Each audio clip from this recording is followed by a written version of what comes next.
You're listening to the Hustle Podcast with Justin Harrison.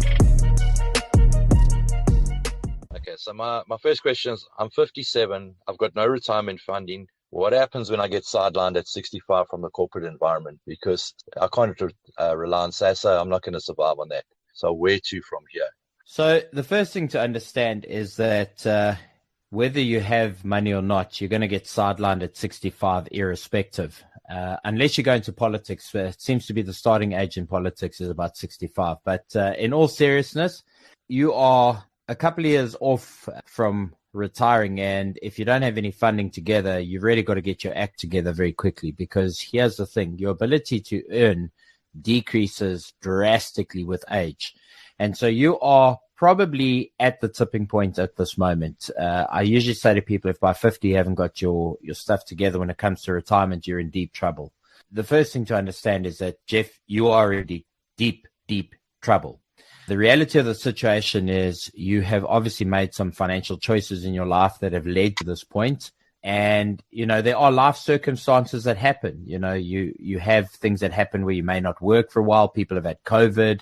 That has had a drastic drain on people's finances, divorces. All of these things have a huge role to play in where people are. But the biggest factor comes down to financial choices you've made.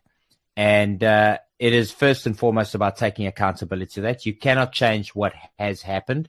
You can now only knuckle down and focus on fixing the problem. So how do you fix the problem, right? You have to undergo a dramatic, fundamental lifestyle shift. Number one, you have to figure out how to absolutely cut every expense you can. And even if you're at the point in saying, well, there's no way that I can do it, I'm living on the absolute bare minimum already, you're going to have to go harder. Because here's the thing, there's only two ways to solve this problem. One is you've got to spend a lot less, and the other is you've got to earn a lot more. And earning a lot more comes much later than the figuring out how to spend less. So you're going to spend less right now today. And for a lot of people, that's going to look like something entirely different. That might mean that you might need to take a very uncomfortable approach to your living environment. You may have to cram your whole family into a one-bedroom flat for a while. Whatever it is, you're going to have to do it because you have a limited amount of time available. You've got literally 8 years to get your act together. And listen, 8 years goes by very quickly. But 8 years is also sufficient to solve the problem, provided that you're prepared to take the pain. And the pain means you have to forego every element of your normal consumer cycles and behaviors. Forget about having a new phone. Forget about having a new car. Forget about all of that. That stuff is unimportant. The only thing you need to be focusing on right now, how do I spend the least amount of money to survive? And how do I figure out to earn more money so that I can start building up a kitty for retirement? Because if you can get yourself into a position where you very quickly start accumulating 20,000 Rand a month, that changes your picture in 8 years very quickly, very quickly. You won't see it in the first year, you won't see it in the second year, but by the fourth and fifth year, if you're consistently putting away that kind of money, it is sufficient to retire. And here is the thing, right? I tell people this all the time. You do not have to work 40 years to retire. You need 8 years. Surprisingly, your number is 8 years. You need 8 years to retire. The way we've been taught about retirement planning is entirely wrong. It's about putting away 10% of what you earn for 40 years and then you'll be able to retire. My retirement planning that I preach to people is get retired financially as quickly as possible. Continue working. There's nothing wrong with that. But get yourself into a position of being able to financially retire. And 8 years is the number. If you knuckle down and spend the bare minimum and just put every amount of money you can away, you will be able to provide yourself with a retirement fund. But if you don't get on that train immediately and you don't do it soon, you're going to be in deep trouble. Because once you go over 65, it is going to become infinitely more difficult for you to generate any money of subsequence. And so the other piece of advice I'm going to give you is to also think differently about your retirement. So one part is you have to accumulate capital. There is no question about it. And part of that is you've got to go earn the money first. Once you're earning the money, you've then got to set that money aside. The second thing is you need to think about retirement less as a number in the bank and more about how can you start creating passive forms of income, because passive forms of income are going to give you the equivalent of what capital in the bank would have provided. So try and get some capital in the bank, but also try and set up some passive income streams, because those passive income streams will become part of your inflow of cash. So that's really important. Yeah, I think that's 100%. Yeah, quite frightening when you look at it that way. The thing is, Jeff, everybody wants a magic answer. Everybody wants a magic pill. The truth of it is, I am merely here to echo what's in your deepest thoughts, what you truly already know, and to reiterate what you refuse to face in the mirror every single day, which is you've made really crappy life choices up until this point. Life has no doubt kicked you in the donkey a few times, but the reality of it is you're in this position because of the things you had control of, which you chose not to exercise control over. And so now you have to control those things going forward. And the biggest one of all, you cannot spend more than you earn. If you don't have it, you can't spend it. And that means you have to go without. And it is tough. It is not nice. It is uncomfortable. But you know what's a lot more uncomfortable is getting to a point where you can't earn money and then having no money. That's the worst. And that's why I'm trying to wake people up and trying to wake youngsters up, that it's nice to talk about flashy cars and a nice house and all the rest, but really what it's about is making sure that you are financially free in your golden years, because that is important, because your earning ability is removed. 100%. I think you actually even answered my second question that I had was, how do I save every cent when it's paid to rent or not even debt or food? Because if you start putting away and sorting out passive income, that obviously helps. I mean, it's very difficult. The answer is to earn more money, but you've got to get to that stage where you're going to earn more money. I'm pretty much down on the bones of as low as I can go with rent, as low as I can go with anything else. But it's now to find those things and obviously live on what we've got at the moment, and then obviously build up from that. So you can't. I don't know if we can go any lower than the rent we're paying, but we can obviously try and cut out on, you don't do takeaways, you don't do anything like that, and obviously put money away where you can, and look at passive income as a thing, and obviously try and build up sort of somewhere along the way that we can get going. Yeah. So look, again, there's no magic solution to this. If you don't have it, you can't spend it, right? And so if you don't have it in the first place, you're going to have to make very uncomfortable choices. One of my choices in my career and in my path is that I chose to become homeless. And I know that sounds kind of strange to people, but I had nothing. And so I could have gone and borrowed money from friends and family and made debt, but I chose to go and be as uncomfortable as you could humanly be. And I had no income, so therefore I didn't deserve a house. This is the way my brain worked. And I decided to go and literally, for the first while, couch surf. And then from there, I went and I became completely homeless for a period of 2 years. And that period of adjustment was an incredible lesson for me. It made me realize that we actually can live with very little, and in fact, next to nothing. But I never took my eye off the prize. And I think this is what's important for most people. They don't want to undergo fundamental lifestyle shifts. Even if you feel like right now you can't do any better, you actually probably could. You could go rent a back room in somebody's house for a lot cheaper. Yeah. And I know it's not what you want to hear, but here's the thing. As long as you know that the choices you are making are temporary, and that you have a very clear path in terms of where you're going, those choices become very comfortable, because it becomes a question of, do I take on 5 years of absolute pain and suffering for an eternity in my golden years of being comfortable? Or do I head down the inevitable path, which I'm on now, which is just make enough to pay rent, make enough to pay, the lights and water and put food on the table. And then I get to 65 and realize, actually, I've wasted another 8 years and I'm back in the same position. And the problem is everybody is so focused, because it is our human nature to focus on the opportunity rather than what's in front of us. Everybody focuses on, how do I earn more money? How do I earn more money? How do I earn more money? The reality of it is, money, like any other resource, is something that needs to be managed. If you open the tap and leave the tap open, the borehole will run dry. This is how life works. And the same thing's going to happen in your finances. And if you just making it and you're just spending what you're earning, you're as good as being homeless. Basically, you are as good as having nothing. And so you've got to figure out what the next 5 years looks like for you, how you can absolutely minimize every single expense. You need to figure out how you can reduce your expenditure. I mean, I've just spoken to a guy literally on this podcast for this season who has sold up his home. He's taken up a back room at the place where he works. He's got a young baby on the way. So it's a very tough decision that he's made.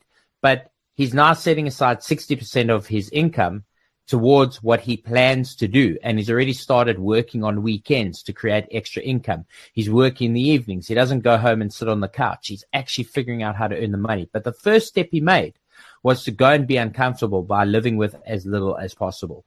And so my advice to you is to have that difficult conversation with yourself. And again, you can't change what has happened, but we have to be realists about the situation. You are where you are today because of a collective set of decisions that led you here. And even if life has thrown you some curveballs, you weren't able to fend off those curveballs because you didn't make the right decisions. And so now you have no choice other than to make different decisions. And it is uncomfortable, but you're going to have to do it. No, 100%. I mean, that's the thing now. And exactly what you say, if you've got the right goal in mind, and it's you basically looking at it as a temporary situation to basically freedom in the end. It's not a thing where you're going to be sitting in a room for the rest of your life. You're going to be doing this to create yourself a better life in the future. So it's not a thing where you're going to be sitting there for 20 years and then moving into a coffin. You're going to be sitting there for 8 years or 10 years, and then from there it starts exponentially getting better. Yeah. Exactly correct. So let's talk about your third question. Okay, so my third question was, I spent life looking for money-making opportunities, but always failed. So what have I done wrong? So I'm always the guy that will put my hand up and say, listen, I can do it. It looks good. It always looks good on paper, but it always turns out shit. So I don't know what. Yeah, I think guys have sold me lots of stories, and it just hasn't worked out. So the answer is in the question itself. You've spent your life looking for money-making opportunities. And I always tell people, don't look for opportunity. Opportunity will find you when you're really good at something. And so the problem is people look at opportunity as, how do I make my next buck? People look at opportunity as, how do I get into something that's going to make money? People look at opportunity as, what is the next thing that's going to trend that I can get involved with that is potentially something for me to gain momentum with in my financial drive, in my vision. And here's the problem with opportunity. Opportunity is everywhere, right? Everything has opportunity to it. What you need to be asking yourself in future is, what can I involve myself with and attach myself to that is sustainable? Now, that's an entirely different conversation. That's an entirely different frame of question. Essentially, it has very similar directions, but has an entirely different outcome. The thing with a lot of opportunities is they last for a minute. The thing with seeking out something that is sustainable long-term is that you are building one thing on top of the other and creating something that has substance forever. And so this has led into every business decision I've ever made. I've had a lot of opportunities to get involved in things that could make a lot of money in the interim, in the short term, in the medium term. But I've failed to see the long-term value proposition. I failed to see the long-term significance of that thing. And then I've chosen not to be involved in those things. You want to be involved in things that are sustainable. And here's why people don't get involved in sustainable things, Jeff. It's a simple equation. Sustainable things take time to build. Sustainable things mean that it's going to take you a period of discomfort to get going. I tell people, if you want to start a business, the first 3 years is like giving birth every single day. And matter of fact, it's like giving birth every day, and every other day you lose the child you just gave birth to. And the first 3 years is hell. It is pain, it is suffering. And only after year 3 do you start seeing a glimmer of hope. And then by year 5, you might have a profitable business if you've done everything right. And so I tell people, don't go into business if you're not prepared for 5 years of pain and suffering and discomfort. And this is the difference between building things that are sustainable versus building things that are an opportunity. I know so many people in my personal journey that have made a couple of $1 million here and there on a thing that they got involved in, only to see them return back to the same place over and over and over again. And the cycle repeats itself because they're chasing opportunity rather than sustainability. And so in my life, I have focused in, from the age of 26, of building small, steady, sustainable forms of income. And even if it was just a couple of bucks here every month, a couple of bucks there every month, as long as I could stack and build on that, and I knew it had longevity to it, and I'm not building something for 5 minutes, therein is the difference between becoming successfully free from the system of enslavement when it comes to personal finance. And so whilst it's great to make capital, and I make capital all the time, it is on the back of things that I've built sustainably. And so you have to change your frame of reference. And I always say it's just 1 or 2 words that everybody's missing to put them on the right path. The thing that puts you on the right path is to say, when you look at something, is this sustainable? Will it be around in the next 10 years? Does it still solve problems in the next 10 years? Is it still going to be of value to somebody in 10 years? Is this something that is going to give me consistent return for my effort? And I can relate this perfectly to sales, because you are in sales, and so you understand exactly what I'm saying. Most people go through life like this in sales and in life in general. They go, new customer, new opportunity, new customer, new opportunity. And what they leave behind them is a wake of opportunity and customers, and they focus on the next great thing in front of them. And what you need to be doing is you need to be finding in sales how to sell something once off to somebody, nurture that customer, develop a relationship with them, and walk sustainably into the future with them. So if I were in car sales, I most certainly wouldn't want to sell to the public. I would be focused on, say, for example, fleet sales, because it's reoccurring business. This is the difference between seeking out opportunity and seeking out sustainability. Yeah, 100%. Does that resonate with you? Yes, definitely. Yeah. That's 100%.